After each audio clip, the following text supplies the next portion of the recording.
AS Producciones presenta Cara a Cara con Rosalía. Bienvenidos queridos amigos a este programa. El día de hoy vamos a hablar sobre uno de los temas recurrentes, permanentes, de los que siempre tocamos, relacionados con la educación.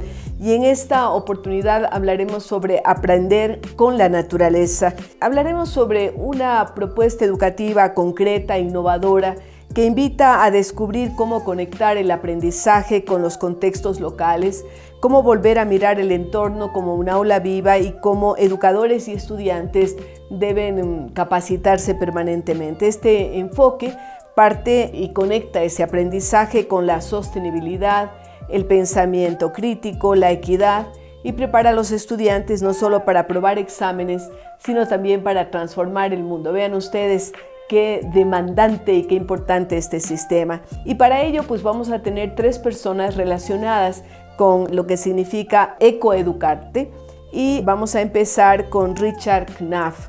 Richard tiene una licenciatura en Historia y en Español y también una maestría en Desarrollo Internacional. Tiene más de 30 años de experiencia en programas de educación y conservación en América Latina.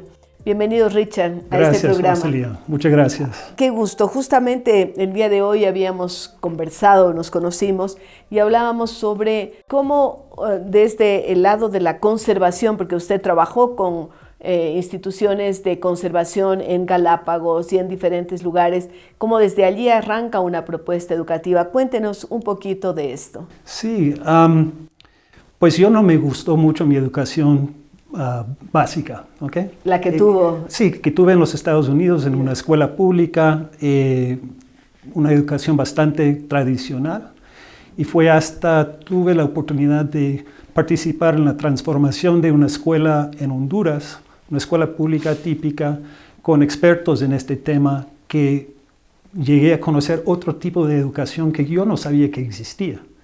Y lo bonito era que mi hijo comenzó a estudiar allí a los 4 años. Yeah. Y yo vi como esa educación sacando a los jóvenes del aula, llegando a áreas naturales, a la comunidad, conociendo líderes en la comunidad, aprendiendo de los retos reales que enfrenta una comunidad, lo tanto que aprenden sus materias básicas, pero también otras herramientas para la vida, autoconfianza, resolución de problemas, pensamiento crítico y cosas así.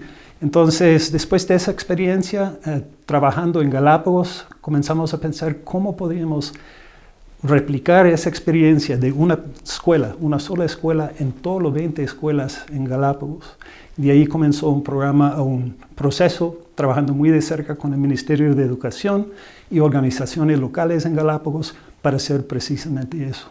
Ahora, usted tuvo la experiencia también, porque llegó a América Latina como miembro del Cuerpo de Paz, sí, y estuvo en Honduras también vinculado al Zamorano, sí, ¿verdad? Entonces vio estas diferentes experiencias. Sí, vi por un lado los retos en la educación rural, donde no llegaban los profes muchas veces, donde los profes tenían una formación muy tradicional, y de ahí, por otro lado, lo que logramos en esa escuela dentro del campus de Zamorano, transformándolo y ver lo que realmente se puede lograr. El esquema de la naturaleza, bueno, cuando usted estaba en el Zamorano, han pasado muchos años y ahora cada vez más estamos preocupados por la sostenibilidad y de ver también cómo aprendemos de la naturaleza. Sí, sí. Entonces, en Galápagos y en el trabajo que estamos realizando en otros países ahorita con Ecoeducar, no es solo la naturaleza. Sí exponemos a los jóvenes a las áreas naturales, de pensar en esto, de conocer más al fondo de los retos que tienen esas áreas y lo demás, pero también exponemos a los jóvenes a los retos culturales, sociales y económicos, porque esa intersección de la naturaleza, economía y cultura es lo que hace la sostenibilidad. Es decir, ustedes están desarrollando una nueva metodología. Bueno, basada, claro, en algunas experiencias. Sí, se implementa ese modelo de diferentes formas en diferentes lugares, pero nunca en Galápagos. Y es un modelo tan poderoso. hace la educación más relevante para los jóvenes, mucho más divertidos. Y lo bonito es que la evidencia dice que ese enfoque resulta en que los jóvenes aprenden todo lo que tienen que aprender en las materias básicas, mate, ciencias sociales, lengua, lo aprenden mejor, más aprenden esas otras herramientas que mencioné anteriormente. Darles una buena base sólida de valores, de actitudes, Sí. de creatividad. Por allí partimos y después todo vendrá por añadidura. Exactamente.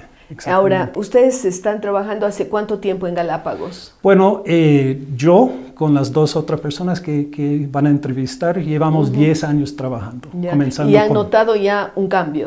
Yo creo que sí. Ya. En cuanto a los docentes, se mira otra actitud.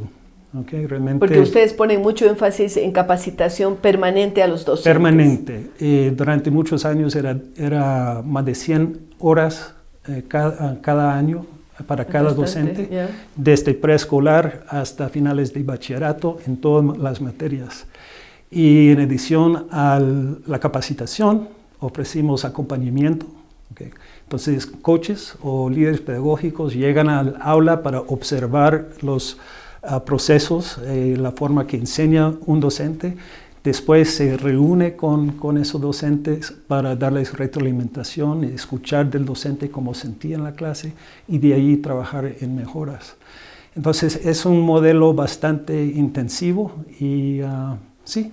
Es importante lo que ustedes hacen porque mantener una continuidad de 10 años ya es algo en un país en el que a veces de un año a otro Sí. se cambia la metodología, cambia el Sí. ministro, cambia la Sí. administración y realmente no hay una continuidad que pueda decir esto funciona y esto no Sí, funciona. definitivamente.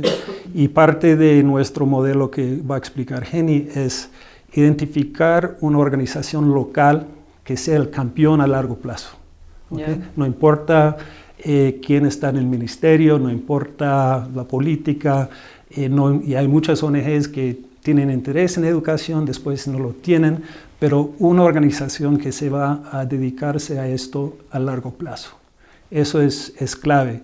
Y Ecoeducar es más como un catalizador. Nuestra idea es entrar en un lugar trabajando muy de cerca con las autoridades educativas y la comunidad local para diseñar un proceso en conjunto, apoyarlo 3 a 5 años y en el transcurso de ese tiempo dejar todo en las manos de una organización local. Porque Eso es lo que han hecho en Galápagos. ¿Cuál es la organización? Fundación Scalesia. Ya. ¿Esa nace? No, esa organización ya existía ya. y los fundadores tenían ese sueño, pero eran personas del sector privado. No sabían cómo hacerlo. Tenían el sueño, pero no tenían la forma de implementarlo.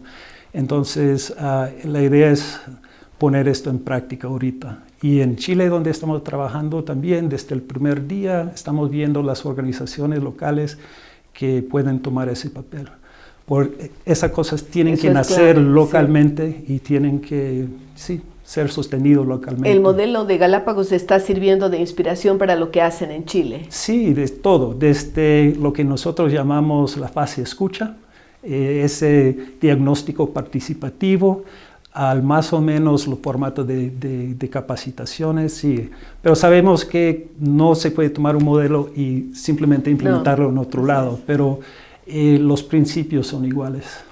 ¿Cuántos profesores, estudiantes y centros educativos están siendo impactados por este sistema de Ecoeducarte en Galápagos? Bueno, en Galápagos realmente están siendo impactados 7.300 alumnos, en más de 20 escuelas en 4 islas y más de 400 docentes. Pero también hay otras organizaciones que ayudaron a arrancar esto y siguen trabajando, pero estamos trabajando con estos números. Estamos trabajando en 2 islas donde en cada isla hay solo una escuela, Robinson Crusoe, Isla Mocha en Chile, con números mucho más chiquitos. Yeah. Y el mes pasado realizamos en sociedad con nuestro aliado principal, la Fundación Educación 2020 de Chile, otro proceso, otra fase escucha, pero en una zona mucho más grande que Galápagos. Y todavía no sabemos cuántos, en primera fase, cuántos profesores y alumnos van a beneficiar, pero va a ser mucho más que en Galápagos. Se dice siempre que Galápagos es el gran laboratorio natural. ¿Ustedes quieren transformarlo también en un gran laboratorio? Definitivamente, para muchos, ¿verdad? Sí, en este caso para educación, ¿verdad? Definitivamente. Imaginamos muchas organizaciones con experiencias y capacidades complementarias involucrados, pero sí nos gusta. El sueño es que los aulas de Galápagos, la forma que enseñan los docentes, lo que están aprendiendo los jóvenes, realmente sea modelo. Y con un fuerte sistema de monitoreo y evaluación, documentando impacto y ayudándonos a afinar y mejorar el modelo con el tiempo. ¿Ustedes están impactando también en infraestructura o no, solo en capacitación? No, nuestra premisa es que libros, edificios, muebles, todas esas cosas son importantes y tienen su impacto. Pero no es lo más importante. Si quieren tener un impacto, el mayor impacto es invertir en los docentes. Con el tiempo, el sueño es que Fundación Scalesia y Ecoeducar puede ayudar a identificar recursos o organizaciones que hacen esas inversiones, porque ayudamos con los docentes a mejorar la forma que enseñan lectura, por ejemplo. Pero si no hay libros para leer, es problema. Enseñamos cómo trabajar en grupos, pero si los escritorios no son aptos para trabajar en grupo o si los aulas son muy chiquitos, es muy complicado. Esas cosas son importantes y el sueño es que ese campeón local con Ecoeducar y otros pueden gestionar esas cosas, pero no es el enfoque principal. No es el objetivo de fundamental. trabajo. Ahora, esto requiere recursos. ¿Ustedes tienen recursos del propio Ministerio de Educación o están trabajando de otra forma? No, nosotros, la idea es siempre tener el visto bueno y el trabajo en conjunto, el mandato del ministerio, pero no los recursos del ministerio. A veces requiere ajustes en la forma que el ministerio hace su trabajo. Por ejemplo, si estamos trabajando con líderes pedagógicos o los coaches, necesitamos el apoyo del ministerio para hacer ajustes, para que sea factible, que esa persona puede salir de su ala para ayudar a sus compañeros. Pero en términos de recursos financieros, no. Entonces dependemos mucho en individuos en los estados, en el sector privado y fundaciones. Y la Fundación Scalesia también ha recibido bastante apoyo del sector turístico en Galápagos, que mira, que mira un gran valor en esa inversión para proteger lo especial que es Galápagos. Qué importante. Entonces, los planes de Ecoeducar están centralizados en Galápagos, ahora en Chile, y ustedes piensan expandir a otros países. Sí, yo creo que en 2026 vamos a estar implementando la primera fase de un proyecto grandecito en Chiloé, en la Patagonia, y siguiendo con el apoyo en Galápagos y esas otras dos islas chiquitas, pero nos gustaría identificar nuestro próximo lugar. Ojalá en la costa del Ecuador, Qué bueno. o Colombia o Panamá. Estamos abiertos a ver dónde podemos tener un impacto, no solo en unas escuelas aisladas, pero en un sistema educativo.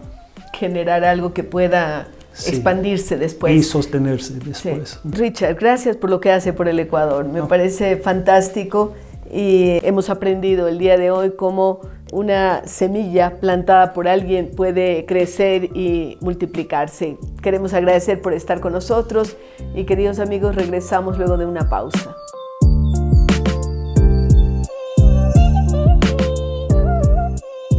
Gracias por continuar con nosotros en este programa dedicado a Ecoeducar o Ecoedúcate también. Y tenemos la posibilidad el día de hoy de conversar con Jenny Agredo. Ella es directora de educación de Ecoeducarte, estudió comunicación y periodismo, tiene también una maestría en estudios políticos y una maestría en educación bilingüe. Se desempeña también como directora ejecutiva de la Fundación Scalesia en Galápagos, uno de los socios principales de Ecoeducar. Trabajó más de una década en el Distrito Escolar Independiente de Dallas, ha sido maestra de estudiantes dotados y talentosos, ha sido coach educativa, en fin, tiene una importante trayectoria. Jenny, ¿qué la motiva a estar en esta experiencia de Ecoeducar? Bueno, mi motivación principal es el convencimiento que tengo de la importancia que tienen los cambios sistémicos en las poblaciones y cómo la educación es una herramienta fundamental para lograr estos cambios sostenidos, que es lo que van a lograr hacer una transformación educativa en los lugares donde trabajamos. Y como siempre, ese optimismo y ese positivismo de que nuestro trabajo sí realmente tiene un impacto en las comunidades donde trabajamos. Usted empieza en la comunicación y el periodismo.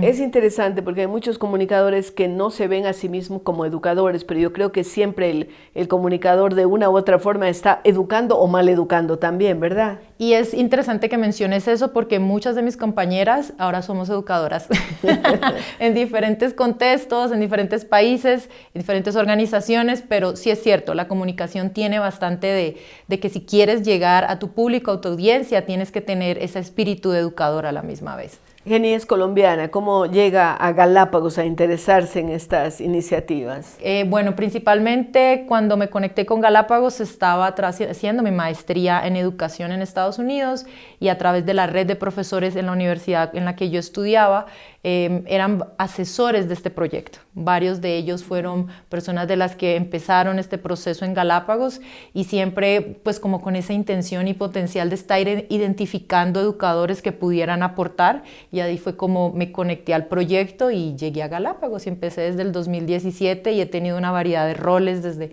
facilitadora, desde coordinadora académica, desde directora de educación de Ecoeducar, ahora también como directora educativa de la Fundación Scalesia. Entonces he tenido como diferentes roles que me han dado o me han ayudado a entender el panorama de Galápagos desde el aula hasta los líderes de organizaciones con mucha influencia en las islas. ¿Cómo se articulan las acciones entre Scalesia y Ecoeducar? Bueno, primero nuestro principio es que para lograr estas transformaciones educativas en Galápagos no se puede solo. No es una sola organización la que va a tomar el liderazgo y va a hacer absolutamente todo, sino es siempre pensando que tenemos que unir esfuerzos y las experticias de las personas que trabajamos en el archipiélago.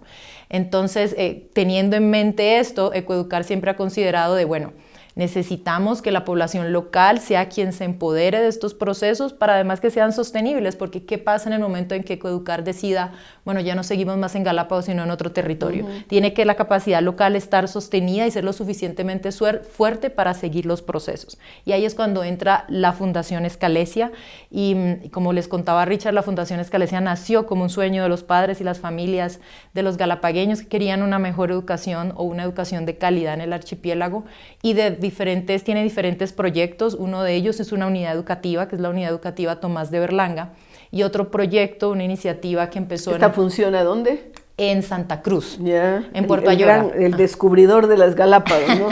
Fray Tomás de Berlanga, obispo de Panamá. Exactamente. Entonces, la unidad educativa es uno de los proyectos principales de la Fundación, pero también es todo lo que se aprende con la experiencia de tener una unidad educativa, que se le llama modelo, laboratorio, demostrativa.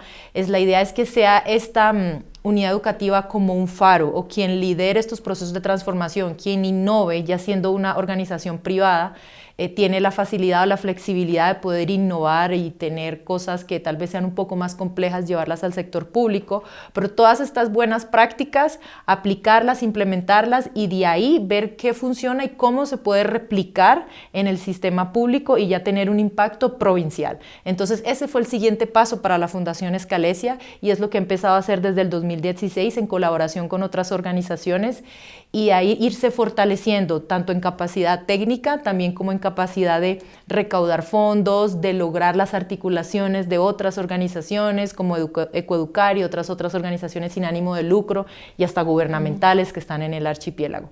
Y ahora nuestro tercer paso, que es a lo que estamos trabajando en este momento, es este rol de liderazgo, de si bien tenemos la experticia, tenemos el conocimiento, tenemos la unidad educativa, es cómo sostenemos a través del tiempo, de manera que no dependamos de una organización externa. ¿Por qué se llama Scalesia?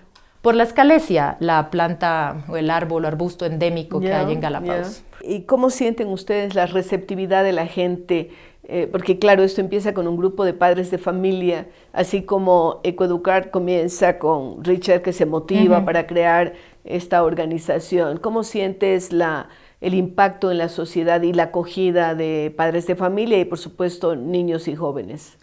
A mi parecer ha sido una acogida bastante positiva, tanto así que el número de estudiantes que participan en la unidad educativa es cada vez mayor. Entonces cada vez ha aumentado el número de estudiantes, obviamente con las dificultades que hubo en época de pandemia, donde todas las escuelas sufrieron, pero es una escuela que mantiene un muy buen número de estudiantes que trabajamos para que sean líderes de la provincia, teniendo en cuenta que es la única unidad educativa bilingüe también que hay en Galápagos, donde se dan clases tanto en inglés como en español. Entonces es también un sistema novedoso para Galápagos y eso hace que haya una alta acogida por parte de la comunidad de quiero que mi hijo estudie ahí. Sin embargo, va más allá de eso, más allá de tener solamente una escuela o un colegio, sino también de las demás unidades educativas o otras instituciones educativas venir a Escalesia y pedirnos apoyo, venir y Fundación Escalesia. Eso es lo que está pasando. Eso está pasando actualmente, donde hemos tenido directivos, hemos tenido profesores, donde nos dicen, bueno, quiero más apoyo durante el año para trabajar en el tema del inglés como segundo idioma, o quiero más apoyo para trabajar en las capacidades o las destrezas curriculares de mis docentes, o tengo docentes nuevos. Y ahora, ¿cómo hago? Porque son docentes que no conocen que existe una contextualización curricular para Galápagos, son docentes que no entienden cómo funciona todo este proceso de transformación en las islas. Fundación Escalesia, ¿qué apoyo me pueden dar? Y ahí es cuando ustedes van a conocer a nuestra maravillosa capacitadora, coach o head coach, como nosotros le decimos, Miriam Chacón, quien es que coordina, lidera y facilita todos estos esfuerzos en el sector público. ¿Con qué dificultades se han enfrentado? ¿Cuáles son las mayores trabas que han tenido y que han tenido que superar? Bueno, principalmente creo que como en todas partes la recaudación de fondos es compleja. Eso es durísimo. Sí. Entonces ese es siempre un reto, es el financiamiento, es convencer a las personas que la educación vale la pena, es convencer de que un líder puede tener un impacto significativo con muchos otros estudiantes, que la educación, los resultados no se ven en 1 o 2 años, sino que son procesos a largo plazo, que necesitamos que sean consistentes, que nos crean, que nos tengan esa confianza. Entonces eso es, digamos, uno de los principales retos, ¿no? Es como ese convencimiento por parte de la comunidad que puede financiarnos. Y bueno, y en general todo lo que requiere articulación, unir esfuerzos, lidiar con diferentes egos, lidiar con diferentes prioridades, todo eso también es un reto. Pero creo que desde el punto de la Fundación Escalesia y también de manera personal uno trabaja por una causa y eso es lo que nosotros hacemos. Nosotros trabajamos por esta transformación educativa de Galápagos, por los profesores de Galápagos, por los jóvenes y por el futuro de este archipiélago. No son intereses personales, sino es una causa y por eso es lo que guía nuestras decisiones de todos los días. Jenny, vi en tu currículum que has tenido experiencia como maestra de estudiantes dotados y talentosos. O altas capacidades, digamos que es un mejor nombre para eso. Sí, como quiera que se llame, ¿no? Capacidades excepcionales, en fin.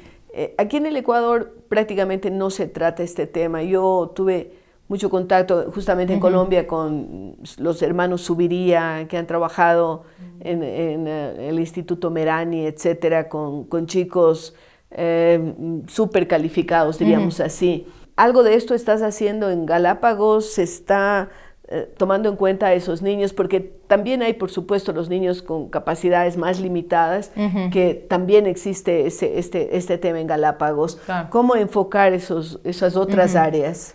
Aquí hay que tener en cuenta varias cosas. Entonces, la primera es el entendimiento de qué significa tener altas capacidades, porque normalmente lo que las personas tienden a pensar es, bueno, tiene altas capacidades, tiene un IQ alto, va a estar bien, no tiene ningún problema. No. Ay, qué maravilla, qué felicitaciones. Después se aburre y se transforma en el chico que molesta. Claro, ¿no? Felicitaciones que tu hijo tiene altas capacidades, pero no se dan cuenta que es toda una condición de vida. Si no los estimulas, tienen necesidades socioemocionales muy específicas, entonces es entender mejor qué significa el tener altas capacidades, ¿no? Entonces por ahí va empezando como un primer componente en el que tenemos que trabajar. Después de ahí es, bueno, ¿y eso cómo se hace? ¿cierto? Si bien entendemos, entonces ahora esto cómo lo aplicamos, cómo lo implementamos.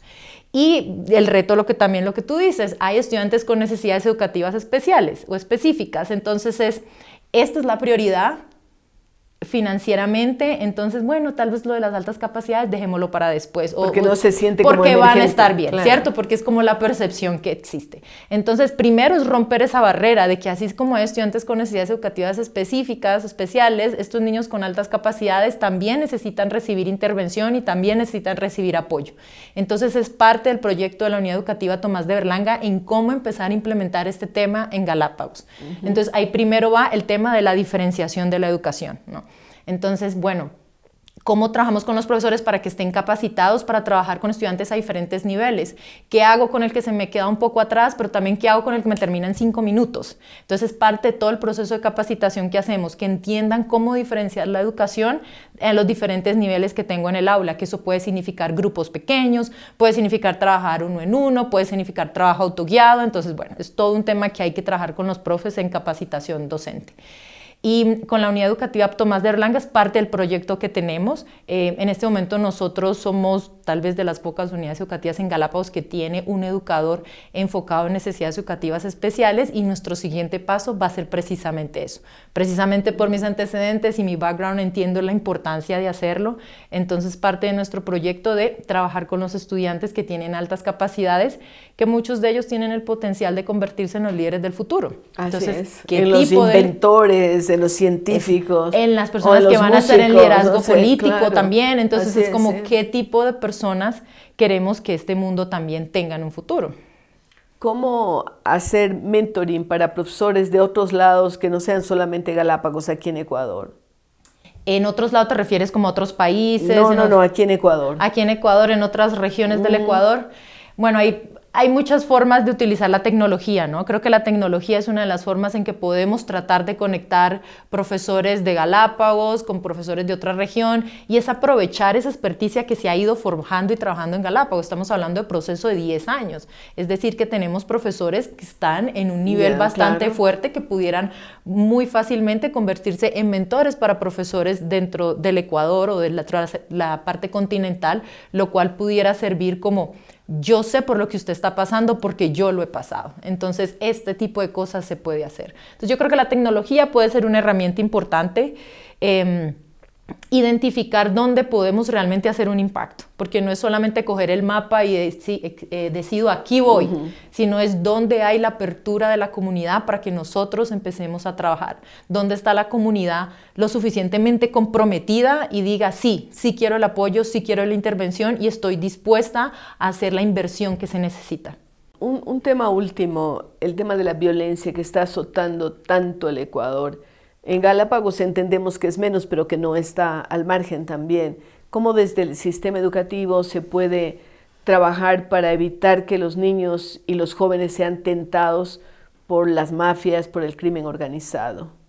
Ese tema es un tema estructural completamente, que la educación es solo un pedacito y hay muchos otros componentes más, ¿no? Pero pienso que desde el punto de vista de la educación, ahí es donde es importante que nuestros docentes construyan relaciones significativas con nuestros estudiantes. Primero tenemos que conocer a nuestros estudiantes. ¿Qué sabemos de ellos? ¿Qué quieren hacer con su vida? ¿Cuáles son sus ilusiones? Y empezar a cultivar eso, empezar a enfocarnos en lo bueno y no simplemente en es que llega tarde, es que no hizo la tarea, es que su padre de familia nunca está acá. Pero ¿qué más hay? ¿Qué más? ¿Qué hace bien ese niño? ¿Qué cosas le gusta? ¿Qué aspiraciones tiene? ¿Para dónde quiere ir? Entonces es cambiar esa mentalidad de que el que no ha hecho tal cosa es por vago. El que no sale adelante es porque no quiere. Es qué oportunidades ha tenido ese estudiante que tengo en mi aula y todo este grupo de estudiantes. Entonces, un educador es empezar a desarrollar esa empatía por ese grupo de estudiantes que tengo en mi aula. Y yo creo que desde ahí, formando esos vínculos, todos tenemos un profesor que nos impactó profundamente y que todavía nos acordamos. Y fue precisamente por eso, por esa empatía y esa humanidad. Y creo que desde ahí la educación pudiera ser un trabajo bastante impactante. Eso es lo que decimos siempre en el concurso de excelencia educativa, es decir, siempre hay profesores que impactan, ¿no? Y ese recuerdo y a veces ese encaminamiento que hicieron transformaron nuestras vidas, ¿no? Así es. Bien, gracias Jenny por haber compartido con nosotros estas experiencias y adelante, pues a seguir trabajando con entusiasmo. Muchísimas gracias. Estamos con ustedes, queridos amigos, luego de una pausa.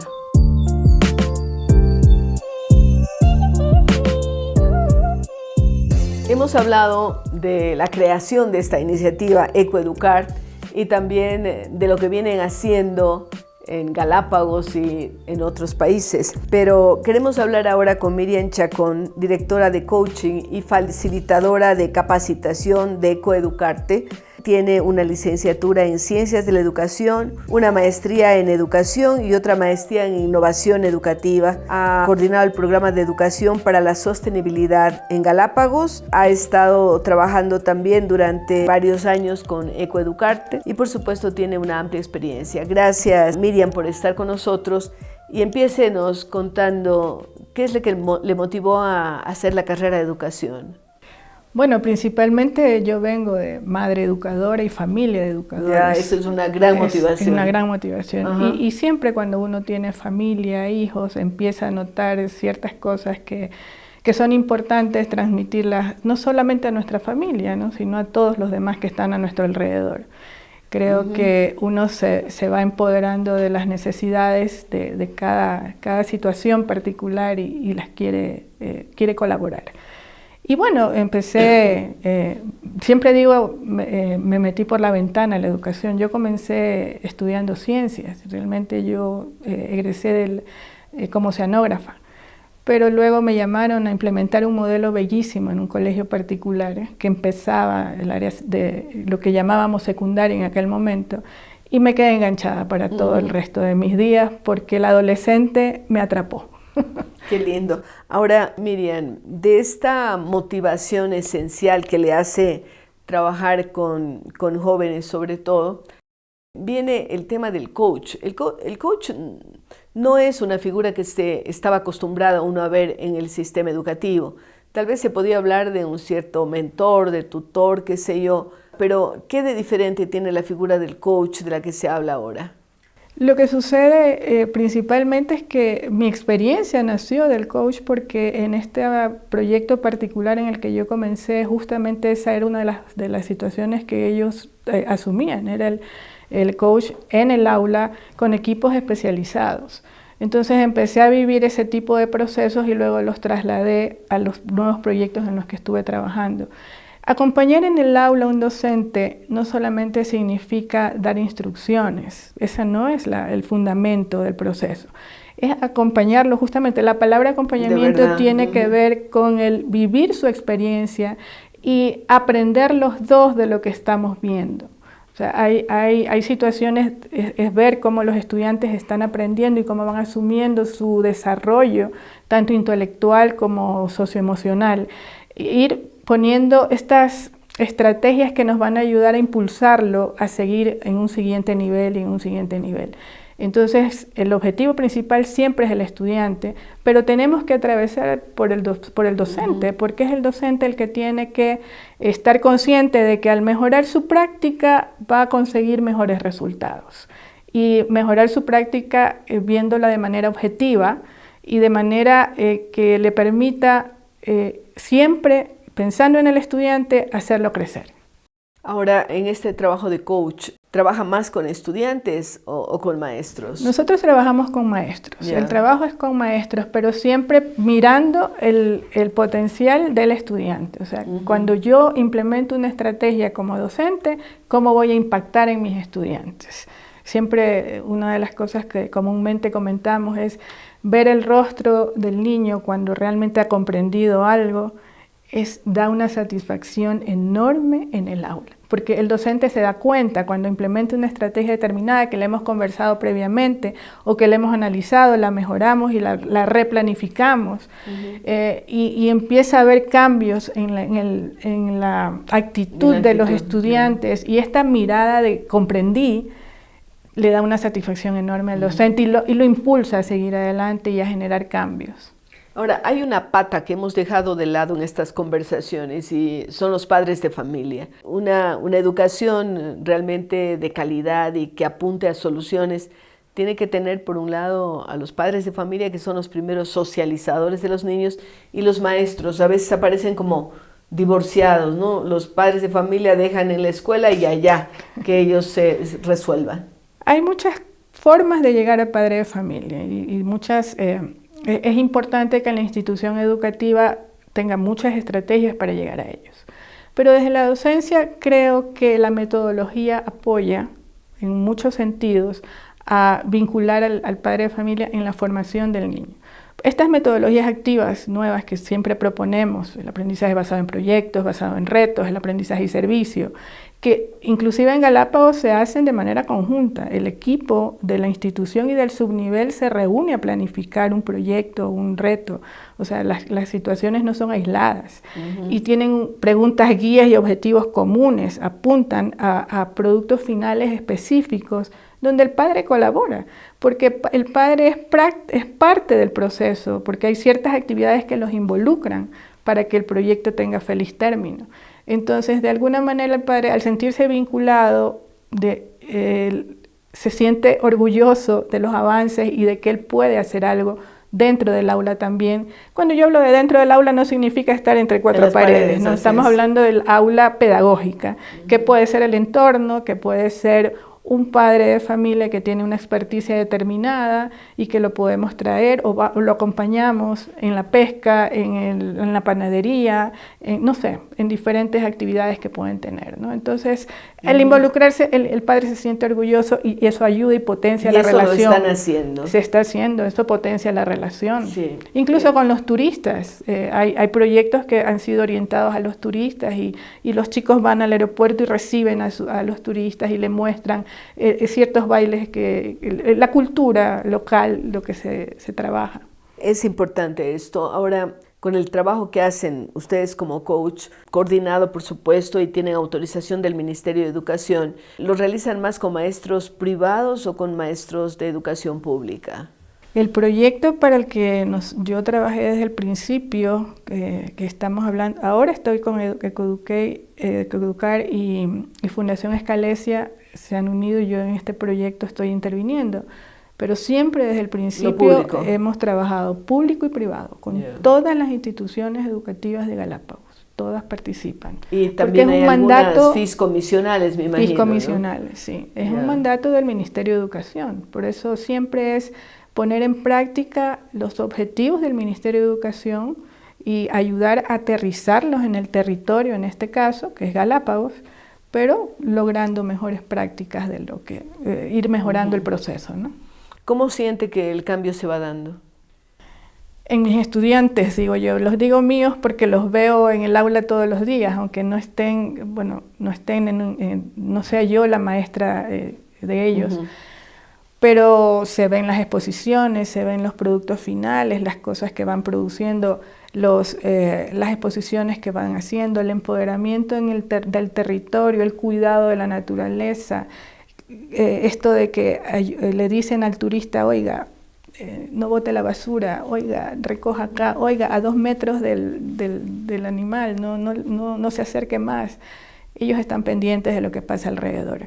Y un ejemplo importante, hace pocos días una estudiante del recién entrado en la universidad, en una universidad de Guayaquil, le han dado un premio justamente por este tipo de proyectos que han lanzado un concurso y proyectos con temas ambientales y de sostenibilidad. Ella ganó el primer premio, está asesorando a sus compañeros en estos temas y es una estudiante de la Isla Isabela, de mucho prestigio ella, pero ella está haciendo ese eje, esa persona que va generando ideas para aportar a sus compañeros y le cuenta todo lo que ha aprendido. O sea, ya empiezan a ver esos resultados también, porque hay que hacer un seguimiento a los chicos que salen, ¿no? ¿Qué van a hacer? Y porque los chicos van a estudiar a la universidad normalmente al continente y ellos están no tienen posibilidad de hacerlo.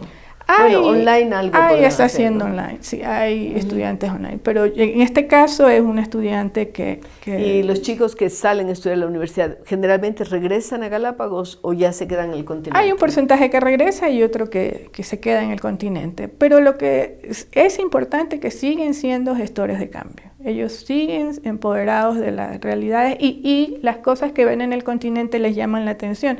Y son ejemplos tan sencillos como la separación de la basura. A ellos les llama la atención que no se haga en el continente. O sea, para ellos es una cosa que es muy natural y están acostumbrados, ¿no? Claro, y aquí la gente se desmotiva porque se clasifica la basura en la casa y luego los recolectores la colocan toda junto porque no hay un sistema. Claro, pero hay que buscar estrategias y entonces ellos ya empiezan a generar ideas, ¿no? Y eso es importante. ¿Cuáles son las experiencias más lindas que ha tenido en estos años? Hay algunas, pero creo que el poder ver en los docentes que al principio al principio pensaban que era un proyecto como todos, de gente que venía, capacitaba en los talleres y se iba. Talleres interesantes, digamos con estrategias dinámicas, increíbles. Pero cuando vieron que nos quedábamos con el acompañamiento, que íbamos al aula, que hacíamos círculos de estudio en la tarde porque nosotros recogemos información, tabulamos la información y en función de esa tabulación hacemos los círculos en la tarde. En lo que estamos en déficit vamos trabajando con los profesores. Yeah. Y entonces, cuando vieron que nos quedamos, al principio los círculos en la tarde como que molestaban un poco, pero luego ya se acostumbraron al modelo y les llamaba la atención e iban implementando las cosas que trabajaban en los círculos, entonces se sintieron apoyados. Y al principio nos miraban como inspectores del ministerio, era muy gracioso. Pero ya ahora nos llaman, como dijo Jenny, nos llaman para, oiga, necesito trabajar este tema, necesito esto, necesito que me ayude con esto. O sea, ya la mirada es de apoyo, definitivamente. ¿Cómo ir fomentando el liderazgo en estos jóvenes? En los jóvenes es trabajando desde el aula, insisto que cuando hablo de aula, hablo del aula abierta, en que la naturaleza y la vida depende de las acciones individuales, que cada uno tiene que aportar de manera individual para que este ecosistema y este espacio de biodiversidad tenga los mejores resultados, ¿no? Y que no le podemos hacer tanto daño porque recae en nosotros mismos el daño que hagamos, ¿no? Siempre hay carreras que tienen que diríamos que moverse en Galápagos, el tema del turismo, y para ello evidentemente necesitan idiomas, ¿no? El tema que tiene que ver con el cuidado en la naturaleza, los guías naturalistas, etcétera. Hay un nicho de mercado importante también para los jóvenes, para empleabilidad. En empleabilidad, bueno, hay áreas turísticas que creo que son las más altas, pero lo importante es que desde todos los espacios se invierta para que haya hay espacios nuevos, por ejemplo la ciencia. Así es. La ciencia debería tener un componente de Galápagos fuerte, de estudiantes de Galápagos, y yo creo que eso se va formando. Eso a futuro, como dijo Jenny también, el tema es a largo plazo, no podemos pedir de hoy a mañana que los resultados se den. Pero si los chicos están viendo desde tempranas edades cómo funcionan los diferentes ecosistemas, cuáles son sus animales preferidos, etcétera, eso los va involucrando de alguna manera en la ciencia y yo creo que ese es un nicho que se debe explotar. Y claro, hay carreras técnicas también que se necesitan trabajar dentro de Galápagos que tampoco han sido explotadas y que creo que hay que irlas mirando ya, ¿no? O sea, dejar un poco el turismo, sí. Ya está cubierto y hay que empezar a pensar en otros espacios. Bien, queremos agradecerle mucho a Miriam Chacón, directora de coaching y facilitadora de capacitación de Ecoeducarte, que nos ha contado algunas de sus experiencias y también, por supuesto, su pasión por la educación. Gracias, Miriam. Gracias. Y con ustedes estamos luego de una pausa.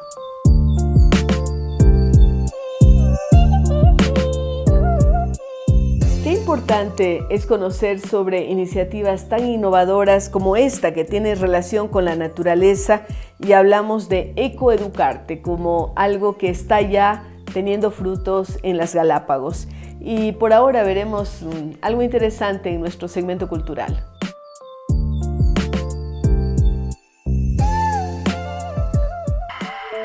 En el periodismo hay nombres que resuenan más allá de su tiempo. Oriana Fallaci es uno de ellos. Italiana, desafiante y con una determinación inquebrantable, convirtió cada entrevista en un duelo verbal, donde el objetivo no era agradar, sino desnudar la verdad. Frente a jefes de Estado, reyes, dictadores o líderes revolucionarios, no mostraba temor. Sus preguntas eran directas, incómodas y muchas veces implacables. No buscaba titulares fáciles, sino revelar lo que se escondía entre líneas, lo que otros preferían callar. Fue corresponsal de guerra en Vietnam, Medio Oriente, Pakistán y América Latina. No escribía desde la distancia, vivía las historias, respiraba el peligro y lo narraba con crudeza y humanidad. Con la misma intensidad con la que enfrentaba al poder, denunciaba las injusticias y daba voz a quienes no la tenían. Su estilo, crítico y sin concesiones, cambió la forma de entender la entrevista. No había protocolo ni reverencia, había honestidad. En cada encuentro buscaba llegar a la esencia de su interlocutor, incluso si eso implicaba provocar silencio, ira o incomodidad. Hoy, su legado sigue siendo una lección para quienes creen que el periodismo es solo narrar hechos. Oriana Fallaci nos recordó que informar también es cuestionar, desafiar y resistir, que la valentía no se mide por las respuestas que recibimos, sino por las preguntas que nos atrevemos a hacer. Gracias, Oriana, por recordarnos que la verdad nunca se pide permiso, se persigue hasta alcanzarla. But some would say about your journalism that you were always, in a sense, by your editing, painting the picture as you saw it. So it filtered through your own imaginative process. You weren't putting people in their mouth. You weren't putting words in their mouth, but you were choosing what words to include, and more importantly, what context and what words to leave out. This is not true. These are my enemies.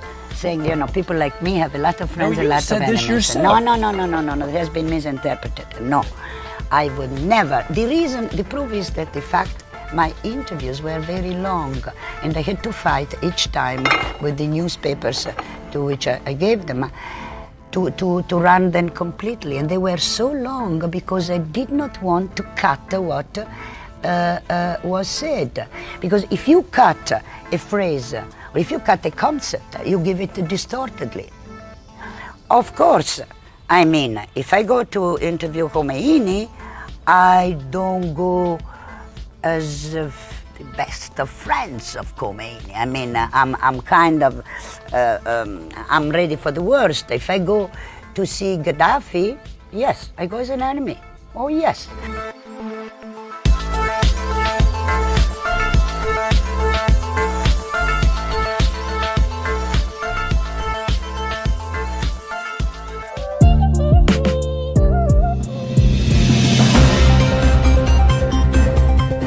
Quiero saludarles el día de hoy y compartir un artículo súper positivo que lo he titulado Premio Sacha.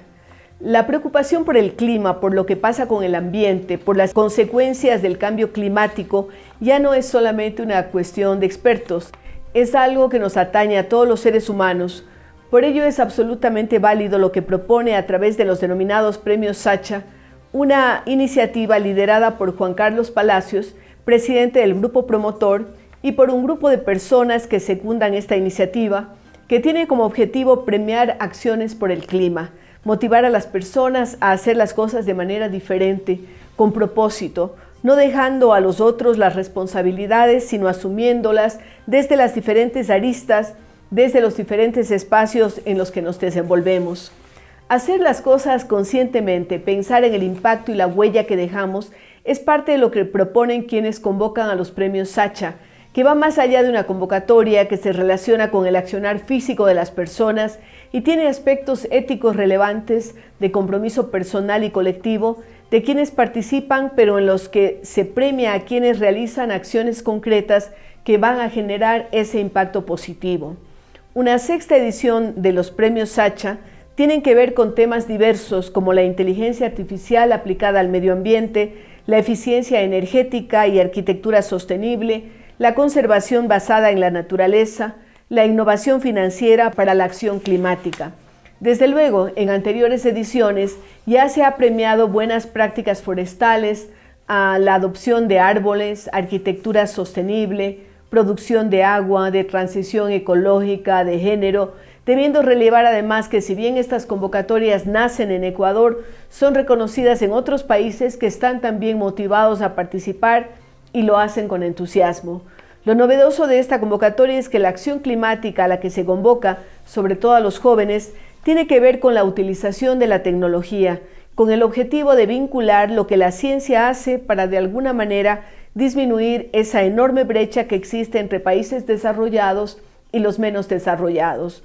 Los premios Sacha están vinculados a los eventos de la COP30, ese gran evento que convoca a Naciones Unidas. Será un espacio en el que seguramente se darán a conocer las iniciativas que se presenten a esta 6ª edición de los premios Sacha y tendrán un eco mayor en el concierto internacional.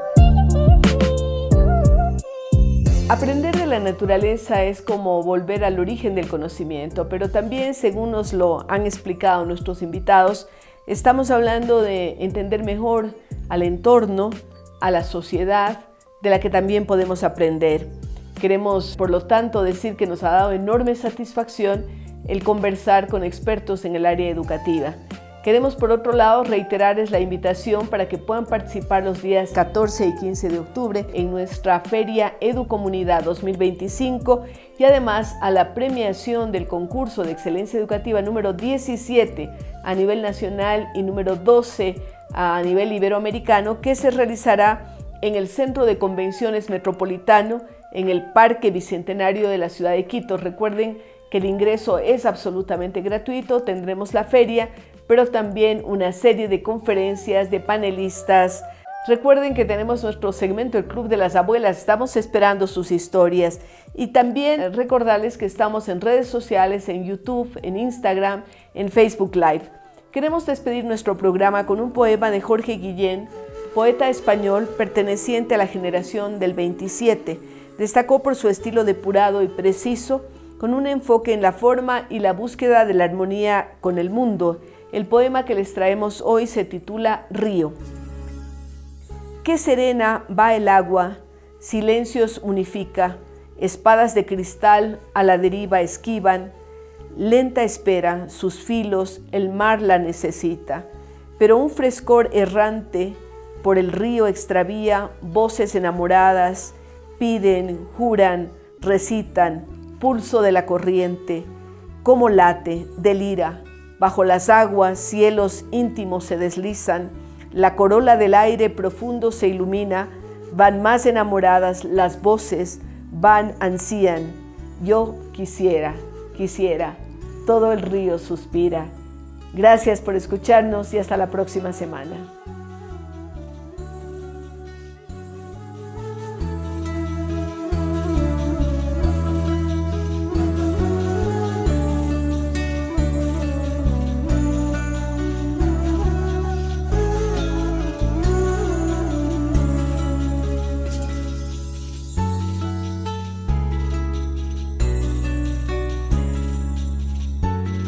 AS Producciones presentó Cara a Cara con Rosalía.